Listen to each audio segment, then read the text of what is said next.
Bismillahirrahmanirrahim. Assalamualaikum warahmatullahi wabarakatuh. Bapak dan Ibu dosen penguji UKIN Universitas Negeri Yogyakarta yang saya hormati, perkenalkan nama saya Samri SPD. Saya berasal dari SD 006 Petongan, Kecamatan Rakit Bulim. Saya akan praktek uji kinerja yaitu pada kelas 4 bab 8 membangun masyarakat yang beradab. Topik B, ini aku menjadi lebih tertib. Inilah video uji kinerja saya. Demikianlah. Assalamualaikum warahmatullahi wabarakatuh.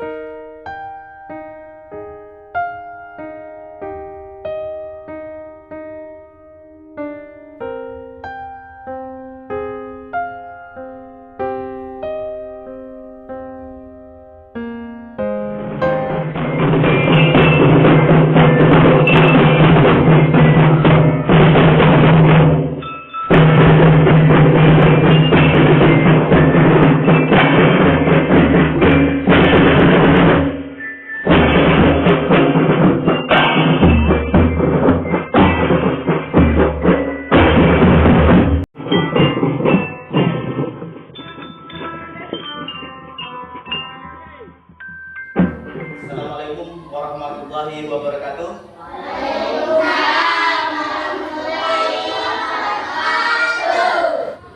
Gimana kabarnya pagi ini? Sehat? Sehat. Sudah sarapan? Sudah siap? Sudah. Baik, pada pagi hari ini kita akan memulai pelajaran.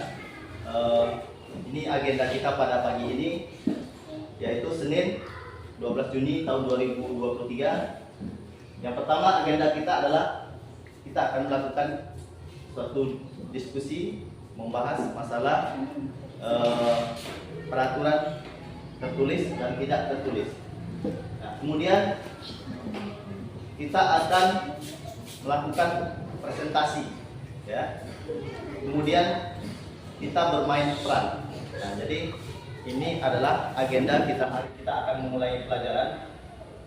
Pelajaran kita adalah IPAS bab 8 topik B, ya.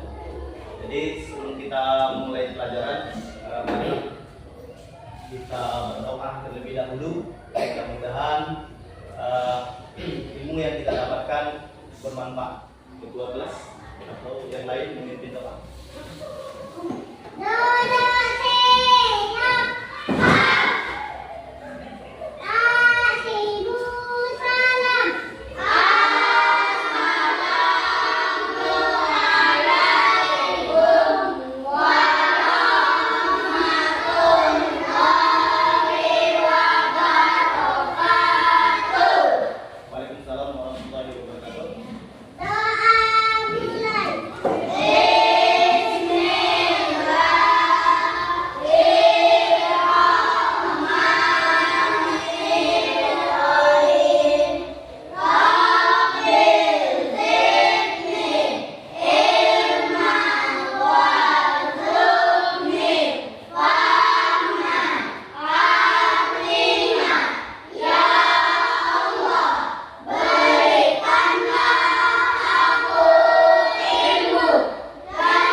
Akila, Audia Rahman, Inja, Selva Sapitri, Asbila, Kenzi, Jessica, Leo Pratama, Muhammad Talia Medita,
belajar pagi ini bab 8 topik B, aku menjadi lebih tertib. Nah, adapun tujuan pembelajaran kita yang pertama adalah peserta didik dapat membedakan peraturan tertulis dan tidak tertulis. Nanti kita akan bersama-sama membahas apa sih peraturan yang tertulis dan apa yang peraturan yang tidak tertulis. Nah, tujuan yang kedua adalah tujuan kita belajar ini kamu dapat menganalisis kenapa perlunya adanya peraturan. Nah, tujuan yang ketiga adalah peserta didik dapat mendemonstrasikan contoh norma pelanggaran di suatu tempat. Nah, nanti kita akan bermain peran, kita akan memerankan peraturan norma yang berlaku di suatu tempat. Ada yang boleh kita lakukan, ada yang tidak boleh kita lakukan. Nah, jadi itulah 3 tujuan pembelajaran kita. Kenapa kita harus patuh pada peraturan? Supaya apa? Kalau nggak dipatuhi mungkin dapat malu. Nah, yang ketiga, apa yang terjadi jika kita melanggar norma yang berlaku di masyarakat? Apa yang terjadi? Apa yang terjadi? Atau peraturan itu kita tidak boleh lewat sembarangan di depan orang tua. Normanya. Ya. Apa yang terjadi? Kita merasa malu. Apa lagi? Dianggap tidak sopan. Nah, itu normal. Dia tidak tertulis, tapi itu diikuti oleh orang. Nah, jika itu tidak diikuti, yang terjadi adalah merasa malu, dianggap tidak sopan. Paham ya? Nah,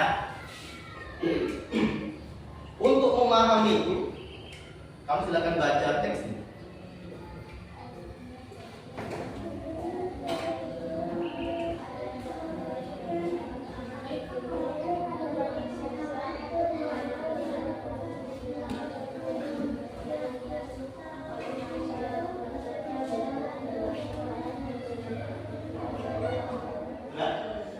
Sudah? Oke. Nah, sudah ada yang bisa dipahami? Nah, jadi peraturan itu dapat diharapkan mengatur atau mengubah tingkah laku manusia. Jadi peraturan itu ada yang tertulis, ada yang tidak Sekarang perhatikan gambar berikut.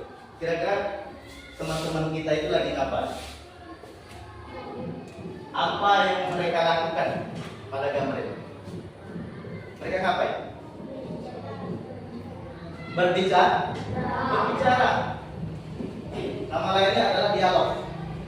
Apa yang mereka obrolkan? Ada yang tahu?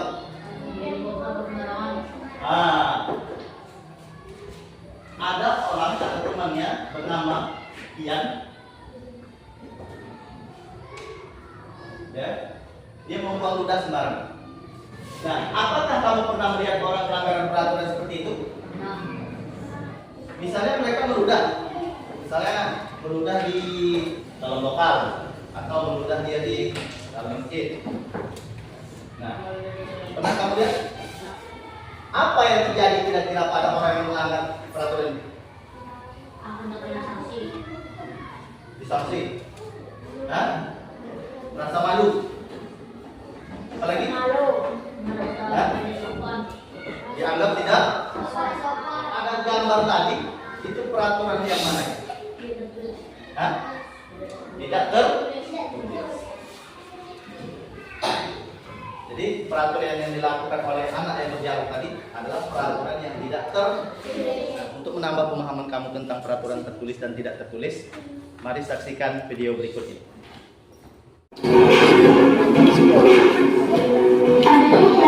Yang dapat mengatur tingkah laku manusia. Tahukah kalian ada dengan peraturan apa barang yang dibuat oleh manusia? Ada peraturan yang berlaku untuk wilayah tertentu, ada yang berlaku secara menyeluruh dan ke semua warga. Peraturan yang ada di dunia ini mengikuti perkembangan zaman. Oleh karena itu, dari yang satu masa, peraturan harus ditambah dan disesuaikan dengan kebutuhan manusia. Ada peraturan yang tertulis, ada pula yang tidak tertulis. Apa perbedaan dari kedua peraturan tersebut? Yuk kita simak penjelasan berikut ini. Peraturan ada yang tertulis dan ada juga yang tidak tertulis. Semuanya bertujuan untuk menciptakan situasi yang tertib sehingga kita semua dapat hidup berdampingan secara damai. Jika ada peraturan yang harus dipatuhi oleh seluruh anggota keluarga, begitu juga di sekolah, masyarakat, jalan raya, dan di tempat berbeda. Apakah ada tempat di sekitar kalian yang memperlakukan peraturan tertentu? Peraturan tertulis artinya peraturan dengan sanksi yang memaksa. Biasanya peraturan ini diumumkan negara atau pengelola sebuah tempat. Sedangkan peraturan tidak tertulis adalah peraturan yang dibuat oleh manusia dan disesuaikan dengan kondisi masyarakat atau dengan setempat. Sanksi peraturan tidak tertulis ini dari berupa teguran, peringatan, malu, atau perasaan menyesal pada diri sendiri. Mengapa kita wajib mematuhi peraturan? Karena peraturan dibuat untuk menciptakan keteraturan supaya tidak pada lalu dan menciptakan ketertiban. Lalu, apa yang terjadi jika kita melanggar peraturan yang berlaku? Akan diterapkan hukuman atau sanksi. Sanksi atau hukuman tersebut dapat berupa ditujukan di masyarakat, bentuk dari perlindungan masyarakat pada diri negara atau sanksi sosial. Dan sekian dulu pembelajaran kita hari ini. Sampai bertemu kembali pada kegiatan pembelajaran berikutnya. Semoga bermanfaat. Wassalamualaikum warahmatullahi wabarakatuh. Mari kita lakukan kegiatan berikut. Apa kegiatannya? Kamu akan mengambil kartu. Lalu kartu itu kamu pahami. Oh, ini situasinya ini. Contohnya, ya, maka contohkan satu. Pada kartu ini situasinya terjadi di toilet umum. Ya. Situasi ini terjadi di toilet umum. Tahu toilet umum? Ya, apa yang boleh dilakukan di toilet umum? Apa yang tidak boleh dilakukan? Lalu apa yang terjadi jika kita melakukan yang tidak boleh dilakukan tadi? Bapak contoh. Misalnya, ketika kita berada di toilet umum, yang boleh kita lakukan adalah kita bisa memakai fasilitas toilet umum. Yang tidak boleh dilakukan di toilet umum itu misalnya ketika Bapak habis buang air kecil, tidak Bapak siram. Atau setelah buang air besar nggak disiram. Nah, berarti itu melanggar.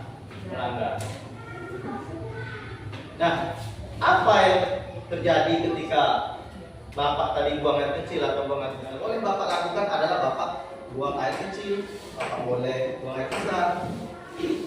Yang tidak boleh Bapak lakukan adalah Bapak kencing habis itu nggak disiram, atau mungkin Bapak buang botol atau buang tisu, ya kan? Itu nggak boleh dilakukan. Nah, apa yang terjadi jika Bapak membuang tisu ke dalam toilet? Bisa jadi toiletnya tersumbat. Nah, itu yang terjadi. Paham ya? Nah, sekarang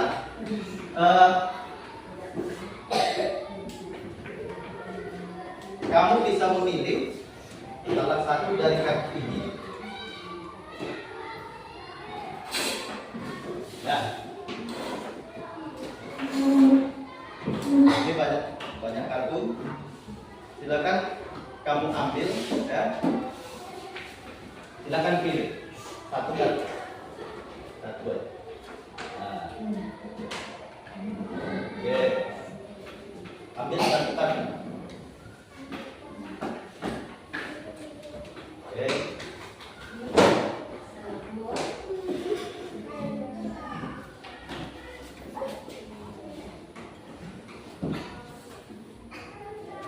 Silakan pilih.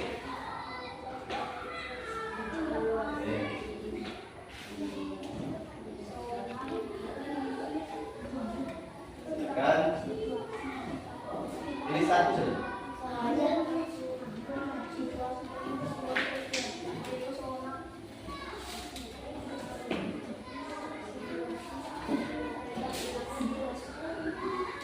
Oke. Nah, kamu pahami dulu situasi yang kamu dapatkan dari kartu ini. Kamu tulis hasilnya di lembar kerja, ya.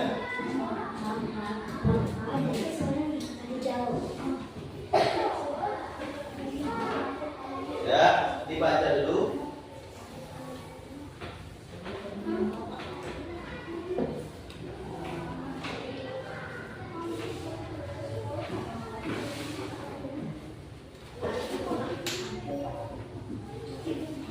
Oke. Nah, silakan kamu pahami kartu yang kamu dapatkan. Situasinya apa gitu? Tulis namanya. Situasinya tulis di kolom situasi. Ada di situ bacanya di atas kan? Misalnya contoh Bapak tadi situasi di toilet umum. Nah, isi kolom paling kiri situasi.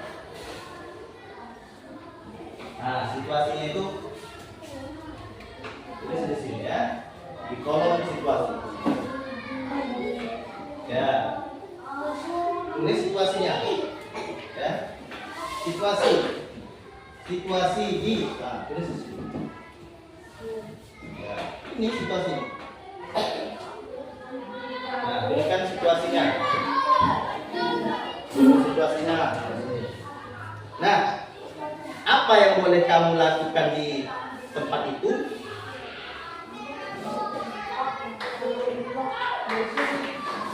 Ini, apa yang boleh kamu lakukan sesuai kartu ini?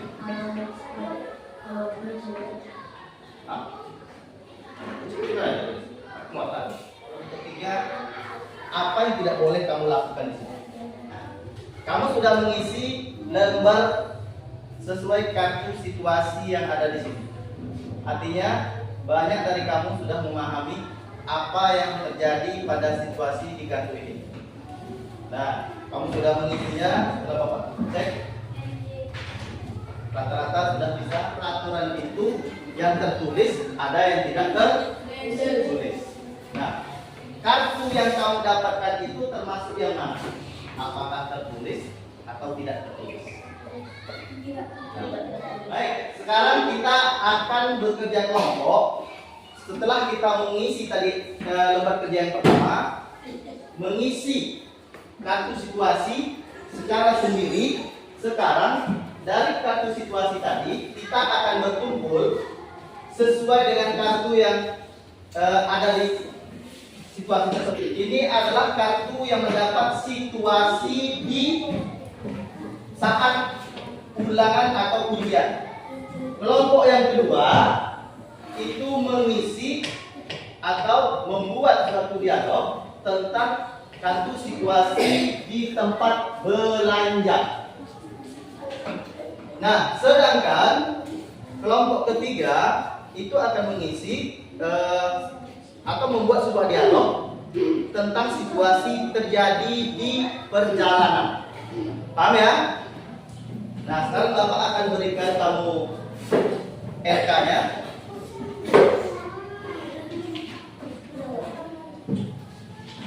Nah, kerjakan secara bersama-sama. Pilih satu yang menurut kamu dialognya bagus. Satu orang menulis, yang lainnya membantu.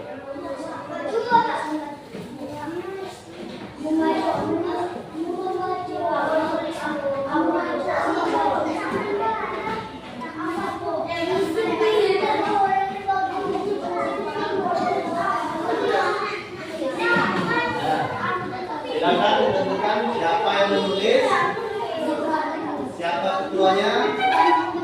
Ya, siapa yang menulis. Tulis dulu nama kelompoknya. Ya, tulis nama kelompok.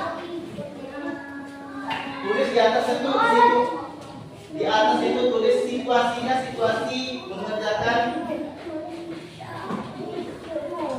ulangan di kelas ya. Nih tulis di sini. Oke. Ya, ini tulis di sini. Siapa yang tulis? Ini. Siapa yang tulis tadi? Ini yang tulis. Tulis ini di sini. Nah, nanti nama kelompoknya di bawah ya. Yang ini situasinya. Apa namanya? Nih, tulis ini. Situasi di pusat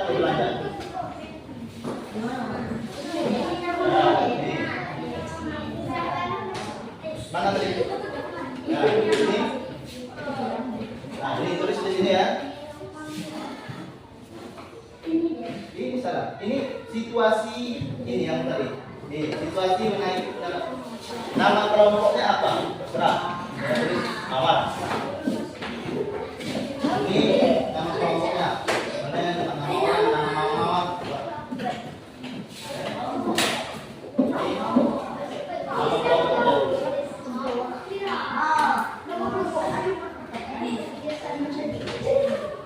Nama kelompoknya kamu pilih nama orang, nama bunga, nama binatang. Tulis nama. Nama kelompoknya. Terus nama kelompoknya. Ya, ini nama kelas ini. Nah, ini nama kelompok ya.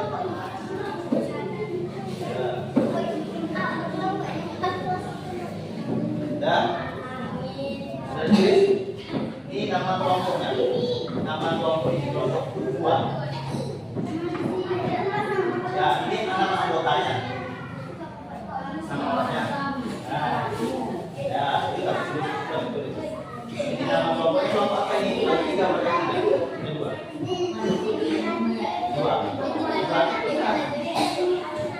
Ini nama kelompok ini kelompok tiga kan? Tiga. Atau tulis nama lain. Nah.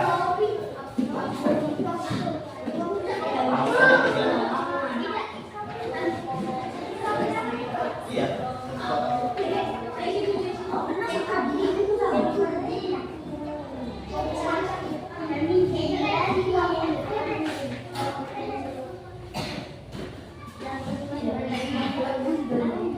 Selanjutnya adalah tulis sebuah dialog mengenai situasi itu. Misalnya ini di pusat di naik kendaraan bermotor, ini di pusat saja. Sekarang kamu simulasikan di kelompok kamu masing-masing sebelum nanti kamu tampil ke depan memainkan peran kamu masing-masing. Sekarang mainkan peran itu di kelompok masing-masing.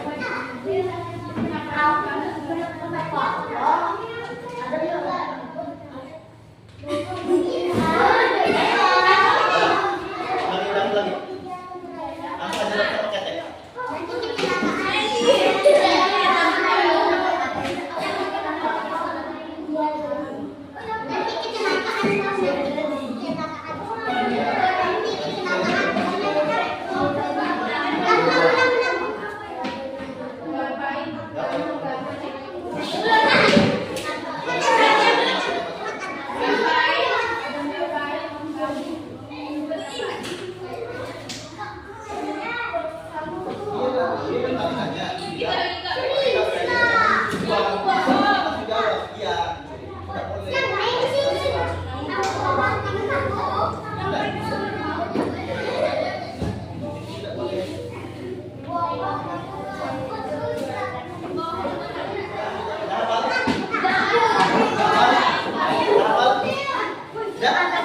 Baik, sekarang kita udah mensimulasikan di kelompok masing-masing. Sekarang siapa yang ingin tampil terlebih dahulu memperkenalkan kita?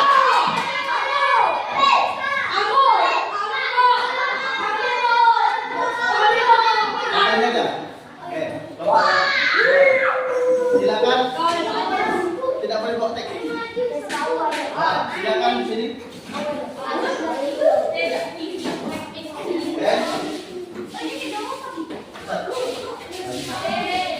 Baik. Gua akan memperagakan situasi perbelanjaan dan ini dialog kami. Aku tidak melakukan apa-apa.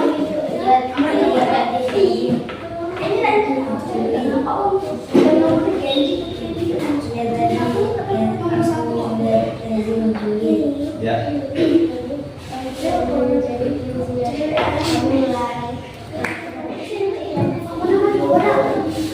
Oke.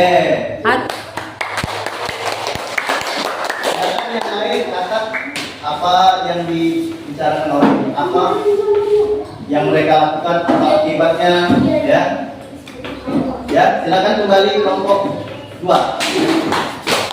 Selanjutnya kelompok 1.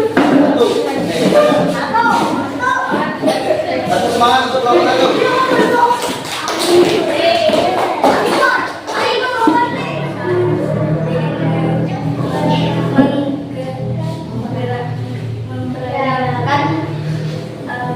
Ujian di kelas. Yo, kamu lagi ngapain? Aku nggak lagi ngapain kok. Aku tadi nampak kamu lagi ngetek. Iya, nanti kamu dikumpulin. Terima kasih.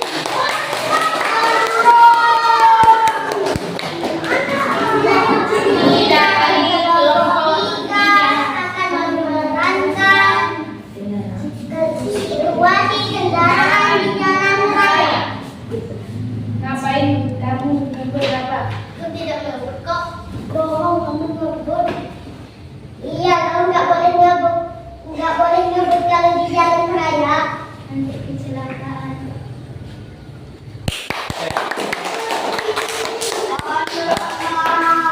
Paham ya? Baik, sekarang kamu sudah berhasil mempresentasikan atau melakukan peran situasi yang telah kamu pilih di kelompok masing-masing. Ada 3 situasi yang kita pilih. Yang pertama kelompok 1 itu memerankan situasi yang terjadi saat ulangan atau ujian di kelas. Kelompok 2 memerankan situasi yang saat terjadi di pusat perbelanjaan. Kelompok 3 memerankan situasi saat menaiki kendaraan di jalan raya. Nah, dari ketiga situasi tadi kita dapat melihat ada hal yang boleh dilakukan, ada yang tidak boleh dilakukan. Nah, yang boleh kita lakukan itu adalah hak kita. Sedangkan yang tidak boleh kita lakukan namanya kita melanggar peraturan.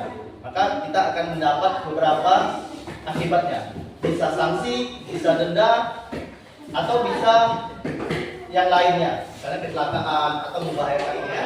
Ikuti keranya.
Oke, silakan duduk kembali.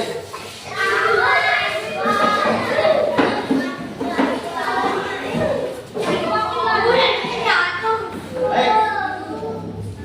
Nah, sekarang kita akan menyimpulkan pelajaran kita pada hari ini. Gimana menurut kamu pelajaran ini? Senang atau tidak?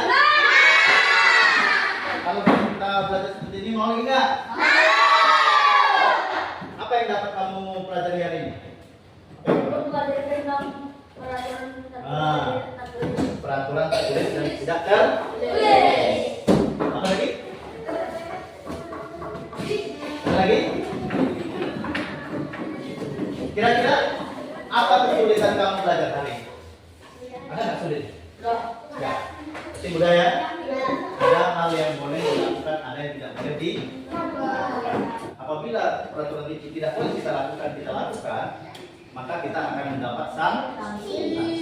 Nah, kalau peraturan tertulis, sanksinya jelas. Kita akan didenda.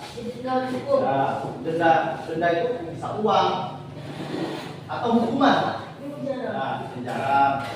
Nah, kalau tidak tertulis, dendanya tidak terlalu ketat. Tapi kalau ada, ketat. Nah, biasanya kalau adat itu apabila melanggar, kita akan dikucilkan atau dibuang dari daerah itu. Tapi kalau norma, apabila kita melanggar norma, nah maka kita akan nambah rasa malu. Situasi di toilet umum itu peraturan tertulis atau tidak? Hah? Bermain di taman bermain? Tidak. Tidak tertulis. Kalau di mencontek di kelas? Tidak tertulis. Hah? Tertulis kan? Tertulis. Karena biasanya tidak boleh kerjakan soal masing-masing, ya kan? Tidak boleh mencontek. Biasanya ada peraturan ini. Itu peraturan tertulis. Apa dampaknya yang merasakan dengan ada peraturan? Nah, orang akan patuh dengan peraturan tak beraturan. Macam di toilet umum. Ya. Pas ini orangnya. Kalau kita sudah selesai, silakan dikumpulkan lembaran kerja siswanya. Kemudian Bapak ingatkan besok pagi kita akan melanjutkan masih di topik B, ya. Kita akan membahas lebih lengkap tentang tujuan pembelajaran yang ketiga, yaitu kita akan menganalisis peraturan yang terjadi di suatu kelas. Pimpin doa. Terima kasih.